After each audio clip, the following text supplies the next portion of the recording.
I'm walking all the way to my car to record this podcast episode, and I just want to make sure that all of you appreciate that, and I'll explain once I get to my car. But just know that I care a lot about you people. So be the change. And if you don't want to be the change, you're not ready to be the change, then stop complaining. Hi. Okay, so you heard that little intro real quick. Let me tell you why I obviously care so very much about you people. Because I walked all the way to my car. Okay, so I work for the studios. I told you that. We already knew that, right? But what you didn't know is that right now, in the filming process, the production company is here. So at first, it's just construction. It's the construction department. That's the people that build it. That's the people that paint it. That's me. The foam, all of like the creating the actual sets and stuff. And then production comes in, and you got the filmmakers and the stunts and the special effects and the blah and the blah and the blah and the blah. The important people, apparently. So when they come, we are basically told to just fuck off and figure it out. So there's one parking lot right next to the stages that we're currently working on. And normally we park in that parking lot. And then there's another parking lot way the fuck on the other side. Way the fuck on the other side. Away from the set. So now the production is here. They're like, actually the construction department, the crew members were called. The crew members need to go park in the faraway parking lot because production needs the closer parking spots. Fuck you. You wouldn't even have a job if we didn't work. I'm just saying. So I'm pissed, but that's the name of the game. Whatever. So I just walked all the way out to my car. It is currently 91 degrees outside with 100% humidity, which makes it feel like 1,000 degrees. So just so you know how much I love you, that's how much I love you. Okay, moving on. So today we are going to talk about herbs. And I want to point something out real quick. Real super duper quick. Western medicine is great. Yes? We love Western medicine, the pills and the drugs and the magic fucking stuff that makes us feel okay. Ibuprofen. I love ibuprofen. Makes the hangover go away immediately. It's awesome. Western medicine has its merits, for sure. But I feel like people in the West look down on Eastern medicine and ancient medicine and things of that nature because it's not necessarily scientifically backed. It's not science-based. It's more tradition and ancient and cultural and, in our opinions, like savage, you know? And so when I say like, oh, herbs can actually be used to treat a flu, you're like, ha ha ha, no. That's what Tylenol's for, you dumb bitch. Okay, so Western medicine has its merits, but Eastern medicine and ancient medicine and herbs and natural shit also has its merits. And also, if you listened to last week's episode about vitamins, stuff grows out of the ground of the floating rock that we currently inhabit, right? And then we eat the shit that grows from this planet, and it gives us 13 vitamins that we need to literally survive. Not to mention the gigantic fucking fireball that we are orbiting around also gives us a vitamin that we need to survive. Okay, our bodies are designed to live off all of the things that are naturally produced from this planet. So tell me how it doesn't make sense that other things that are naturally produced on this planet can't help with the ailments that we experience commonly. You know what I mean? Everything we need is on this planet. Everything we need comes from this planet naturally. So, to say that there's no merit to herbs for health purposes, you're very ignorant if you think that. So that's what I'm going to say about that. So, with that being said, keep an open mind on this episode, okay? Okay. So, welcome to Be the Change or Stop Complaining, your weekly fucking dose of health podcast. I am your host. It is me, Allie Banks. And we're going to talk about herbs. So let's do it. 3 sources to cite. University of Rochester Medical Center. I got a whole lot of shit from them. Everydayhealth.com. It's similar to our very favorite healthline.com. So everydayhealth.com, and then the last one is Healthline. My one and only true love, healthline.com. Okay, so those are our three sources. So don't sue me. Okay, here we go. I'm reading off my laptop a whole lot because I did not memorize this shit because there's a lot of shit. All right, but of course I'll add my 2 cents. Don't worry.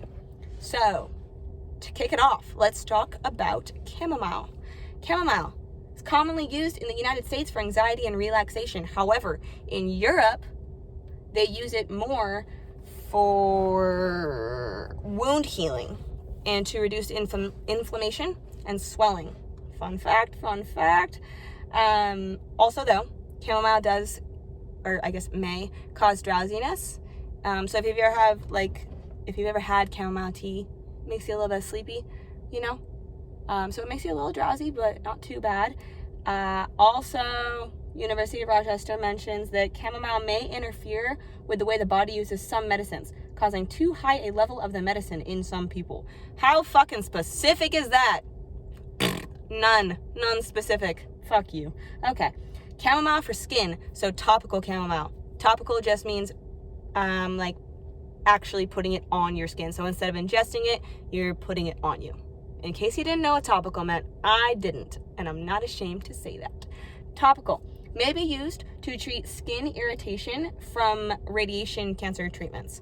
And also, if you ingest chamomile, it can help control vomiting due to chemotherapy. So, good for cancer patients, apparently. Okay, next, we got Echinacea. What? Echinacea, perhaps? I don't know. Echinacea. Echinacea. I feel like that's probably how you say that. Not sure. Okay. Commonly used to treat or prevent colds, flu, and infection, and for wound healing. Some studies do show some benefit of using it for upper respiratory infections as well. Interesting. Short-term use is advised because other studies have shown that long-term use can affect the body's immune system. So use it in small doses and not for a long period of time. Thank you. Always check with a healthcare provider. Let me just say this one time and I won't say it anymore. Before you take any fucking herbs, number one, do your own research. You can't just rely on the 20-minute podcast that you're listening to right now. And number two, check with your healthcare provider and make sure that if you're taking any medications, the herbs that you want to take will not interfere with those medications. Okay? Make sure. Because on a whole lot of these, it says, check with your healthcare provider to make sure that this will not interfere with any of the medications that you are currently taking. Okay? So, do your research and ask your fucking doctor if it's okay. Okay? Glad we got that covered. Now I don't have to say it 10 times. Cool. Feverfew is another one. Guess what Feverfew does? It's used to treat fevers. Wow. Commonly used to prevent migraines and also treat arthritis. However, side effects include mouth ulcers if the leaves are chewed, and also digestive irritation. People who suddenly stop taking Feverfew for migraines may have their headaches return. That makes sense because it's an herb. It's not a pill made in a lab, so it's not as potent or as strong, because things should not be if you're using natural things. But we don't gotta talk about that. Anyways, Feverfew should not be used with non-steroidal anti-inflammatory medicines because these medicines may change how well Feverfew works. It should not be used with Wayfarin or other anticoagulant medicines. If you're on one of those, you probably know what it is. So there you go. Check with your doctor. All right, garlic. The compounds isolated from garlic have been shown to have antimicrobial, cardioprotective, anti-cancer, and anti-inflammatory properties. Wow. So garlic can also increase the risk of bleeding and should not be used with Wayfarin, which is a blood thinner. And for the same reason, large amounts should not be taken before dental procedures or surgeries. Whoa. Okay, so be careful with your garlic. With your ginger. Ginger is most commonly known as an herb for easing nausea and motion sickness. So like if you're pregnant or if you're going through chemo, ginger would be very good for your nausea symptoms. It has anti-inflammatory and antioxidant effects. Side effects reported include bloating, gas, heartburn, and nausea in some people. Thank you, Rochester. All right, ginkgo. Ginkgo leaf extract has been used to treat a variety of conditions such as asthma, bronchitis, fatigue, and tinnitus. Tinnitus. I don't know what that is. It is also used to improve memory and to prevent dementia and other brain disorders. Ginkgo. Okay, let me tell you one side note about ginkgo. I use it for MS because one of the symptoms that I have is a little bit of memory loss. Not like super significant, but like oh my God, MS is just a human condition. It's so funny. Like my symptoms, I'm like, was that MS or is that just me being human? I'm not sure. But I have like memory problems a little bit. So I do take ginkgo. I take ginkgo tinctures and my memory improves, which is cool. Great. Okay. Only extract from leaves should be used because the seeds of ginkgo contain toxin, and the toxin can cause seizures and in large amounts death. So don't take the ginkgo fucking seeds. Don't do it. Okay, ginseng is also another herb that we can have. Ginseng is used as a tonic and aphrodisiac, even as a cure-all. Research is uncertain how well it works, partly because of the difficulty in defining vitality and quality of life. There is a large variation in the quality of ginseng sold. Side effects are high blood pressure and tachycardia. It is considered safe by the FDA, and we all trust the FDA, don't we? Of course. Of course we trust the FDA. But it shouldn't be used with Wayfair and heparin, non-steroidal anti-inflammatory medicines, estrogens, people with diabetes should not use ginseng. Whoa. So make sure you research ginseng and talk to your doctor before you take it, because apparently there's a lot of things that go into it. Whatever. Golden seal. Golden seal is used to treat diarrhea and eye and skin irritations. Okay, wait. Diarrhea, but also eye and skin irritations. Explain. Please explain the commonality, the parallels between those problems. But somehow this one root can help you with both of them. That's funny. You know it's funny. It's also used as an antiseptic. What? Okay. It can be poisonous in high doses. It can cause skin, mouth, throat, and gastric irritation. So, small doses, guys. Small doses. Milk thistle. Milk thistle is used to treat liver conditions and high cholesterol and to reduce the growth of cancer cells. It's been used for like ever, especially with liver problems. Interesting. Okay, and then St. John's wort. This one I found very fucking interesting. And I'm just going to read verbatim what this article had said about it. So St. John's wort is used as an antidepressant. Studies have shown that it has a small effect on mild to moderate depression over a period of about 12 weeks, but it is not clear if it is effective for severe depression. A side effect is sensitivity to light, but this is only noted in people taking large doses of the herb. St. John's has been shown to cause dangerous and possibly deadly interactions with commonly used medicines. It is very important to always talk with your healthcare provider before using the herb, blah, blah, blah. That's interesting. That it might be a cure for depression. I wonder how it works in conjunction, like how it affects the hormones in your body. St. John's wort, it's a flower or a leaf. So I feel like maybe that's a tea that you could drink.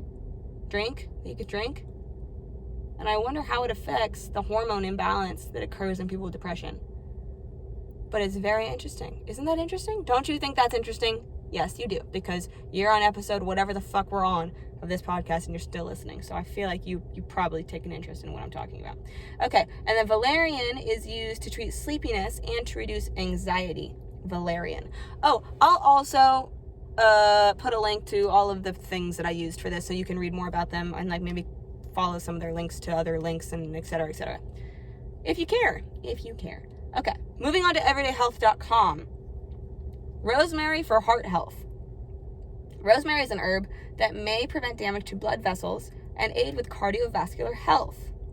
It may also help with indigestion, and memory function, and reduce muscle and joint pain when applied topically. That means on your skin, remember?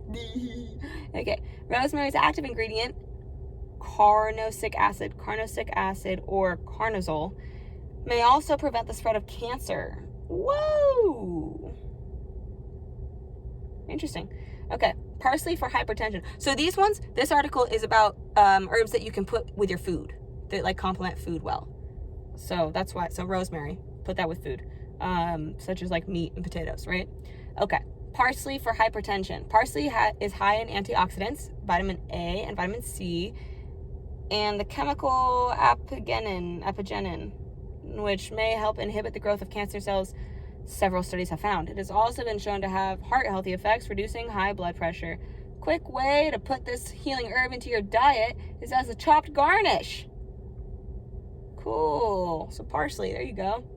Cinnamon for stable blood sugar. Cinnamon.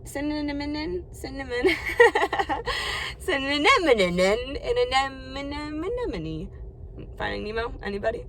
Okay, cinnamon for stable blood sugar. The twigs appear to have some antibiotic and anti-inflammatory properties. This healing food may also help treat gastrointestinal disturbances, including diarrhea and indigestion. Cinnamon seems to have antioxidant effects as well. It's great for controlling blood sugar levels. It's been shown to lower bad cholesterol levels in people with type 2 diabetes. And you could jazz up some carrots with it. Or you can use this apple glazed baby carrots recipe found on everydayhealth.com. Cool. Stinging nettle for joint pain. I have a lot to say about stinging nettle, but I'll read what they said first and then I'll tell you. Stinging nettle for joint pain. Stinging nettle, also known simply as nettle, appears to be effective in reducing the inflammation associated with arthritis. Stinging nettle is great for controlling dandruff, making hair glossy, and improving overall hair health. It may also be effective in treating benign prostatic hyperplasia, a condition that involves enlargement of the prostate. Interesting. You could put stinging nettle in tea, but you could also put it in soup, pesto, or in this creamy polenta recipe. Wow! Okay, so stinging nettle, guys, I think that I fell in a bush of it one time. I think my dad told me that it was stinging nettle, and my dad knows everything, so I think he was right. But one time, this is so fucking stupid. One time, I think it was like freshman year of high school, when I was being a little bit of a dumb bitch trying to adopt the cheerleader personality. Remember that episode? Yeah. So I was hanging out with this girl on the cheer team, and she was like, oh my god, we should go take pictures, because I had this really cool camera, and I was super into photography. She's like, oh my god, we should go take, like, model pictures, like, in the fucking, it was like a wash behind my house. She's like, we'll go back there where all, like, the brush is, and we'll take pictures over there. And I was like, oh my god, yes, cheerleader, woo. And so we went back there, and we were trying to climb over this hill, and we put our hands in something, and it wasn't poison oak, because I know what that looks like, and it wasn't poison ivy, because I know what that looks like too. Something else. And we had fucking rashes all up and down our arms, and so we ran back to the house, and we were like crying. How old were we? Like 13? We're like 13. And my dad was just laughing his ass off at us. He went and got us like medicine, like topical medicine, and was like, put this on your fucking itches. And we have a picture of us like sitting there like crying but trying to smile, because my dad was just laughing at us and taking pictures of us because we were so fucking stupid. So stupid. So I think that was that plant. I'm not sure, but if it was, personally, I won't use stinging nettle. Or maybe I will, if I use it right. I don't know, but funny story. Anyways, bay leaves for sinus relief. Studies showed that inhaling the essential oil can reduce inflammation and fluid buildup in the sinuses. So you take bay leaves and you put it in like a stew, and then if you smell the stew, I guess it will help relieve your sinuses, which is cool. Bay leaves also may play a role in preventing heart disease, treating arthritis, and supporting the immune system. So you can put it in food sometimes. Cool. Dandelion for digestion. A dandelion. Carl. Wait, how does it go? Carl, he's ruining our salad. Easy, Frank. That's Ice Age. Does anybody know what I'm talking about? Ice Age, when Sid the Sloth steals the last dandelion and those rhinos wanted the dandelion. Carl, he's ruining our salad. Yeah. Oh, a dandelion. Wow, I'm a psycho. It's okay. Dandelions for digestion. Let's talk about that. Let's roll right over that. Anyways, okay, so according to the University of Maryland Medical Center, Dandelion is considered a natural mild diuretic, which could make the herb helpful in treating poor digestion, liver disorders, and high blood pressure. You can prepare it as a tea, an infusion, a food, a vinegar, a tincture, or a honey. Oh. Okay. So, now the Healthline article. The Healthline article is all about turmeric. It's about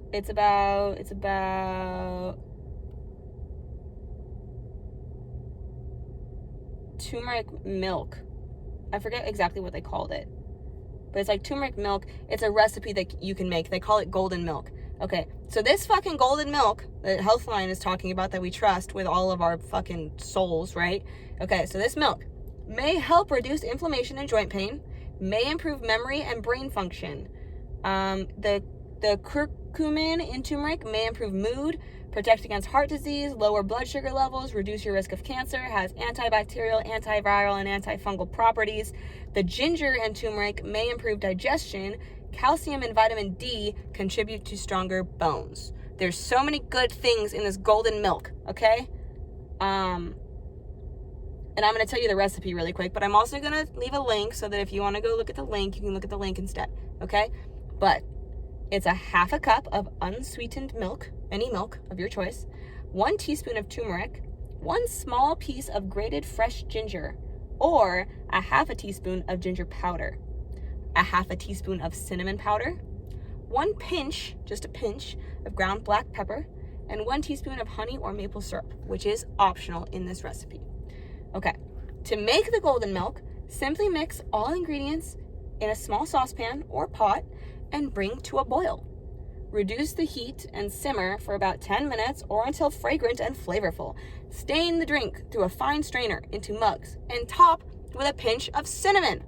Golden milk can also be made in advance and stored in your refrigerator for up to 5 days. Simply reheat it before drinking. That's all you gotta do.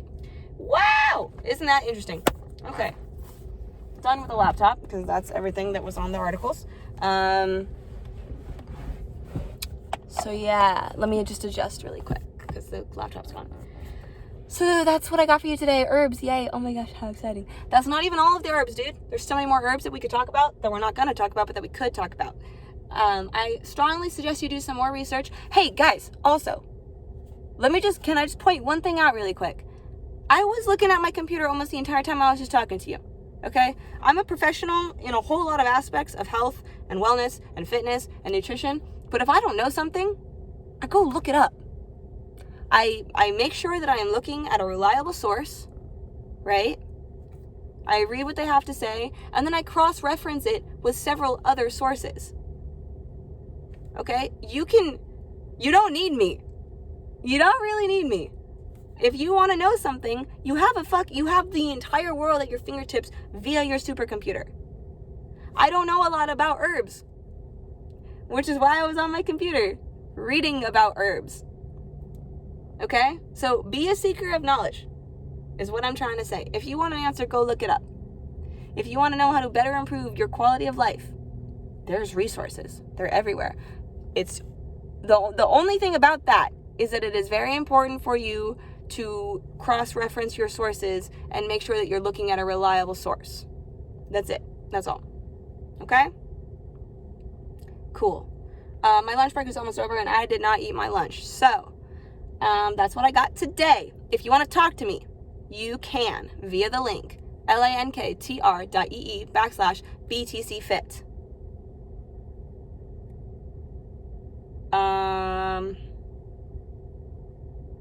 Leave reviews on Apple Podcasts, please and thanks.